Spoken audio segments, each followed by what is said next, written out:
एक समय की बात है। महात्मा बुद्ध अपने शिष्यों के साथ एक गांव में भ्रमण कर रहे थे। गांव में एक व्यक्ति रहता था जिसका नाम राजू था। राजू बहुत ही क्रोधित स्वभाव का था। उसे हर छोटी छोटी बात पर गुस्सा आ जाता और वह दूसरों को अपशब्द कहने लगता था। गांव के लोग उससे दूरी रहते थे, लेकिन महात्मा बुद्ध की प्रशंसा सुनकर वह उससे मिलने का निश्चय कर लिया।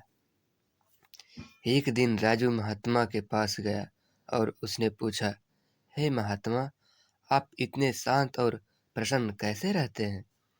मैं भी ऐसा बनना चाहता हूँ, लेकिन मुझे हर बात पे गुस्सा आ जाता है।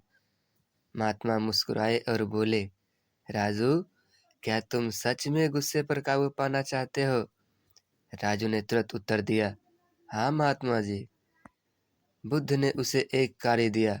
उन्होंने कहा, तुम्हें आज से 7 दिन तक किसी की स्थिति में भी गुस्सा नहीं कर सकते। हर दिन एक अंत में आकर मुझे बताना कि तुमने कैसा महसूस किया। राजू ने सोचा कि ये तो काम बहुत ही आसान है। उसने पहले दिन खुद को नियंत्रित किया और किसी पर गुस्सा नहीं किया, लेकिन दूसरे दिन किसी ने उसे अपमानित कर दिया।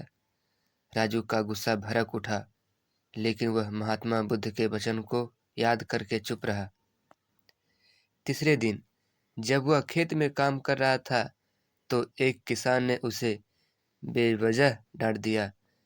राजू का गुस्सा फिर उफान पर था, लेकिन उसने गुस्से को अपने भीतर ही दबा लिया। चौथे दिन जब राजू बाजार में गया तो किसी ने उसे ठग लिया।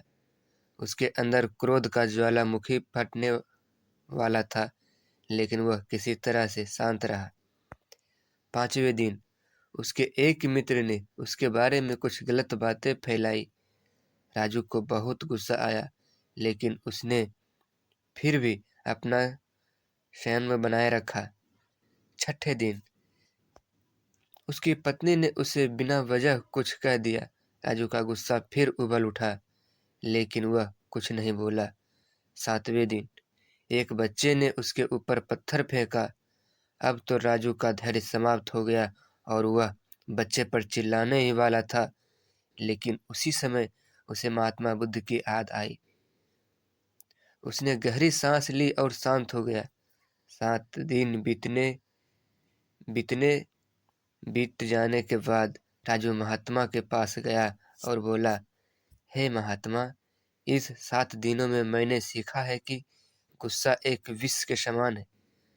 अगर हम इसे अपने भीतर रखें तो यह हमें ही नुकसान पहुंचा। व्यक्ति बन गया। इस कहानी से हमें यह शिक्षा मिलती है कि गुस्से को काबू में